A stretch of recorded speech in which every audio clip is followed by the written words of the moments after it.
In today's video, I will walk you through how to export your dYdX Turnkey recovery phrase.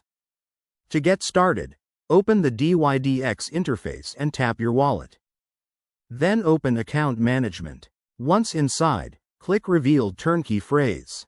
Your turnkey recovery phrase will be displayed on the screen. This phrase is typically made up of several words in a specific order. Be sure to copy every word exactly as it appears. Even a small mistake or changing the order of the words can prevent the recovery phrase from working correctly. For the best security, write the recovery phrase down on paper or store it in a trusted offline backup. Avoid saving it in places that could easily be accessed by others, such as shared cloud storage, screenshots, or unsecured text files. Once you've confirmed that your recovery phrase has been safely backed up, close the recovery phrase window.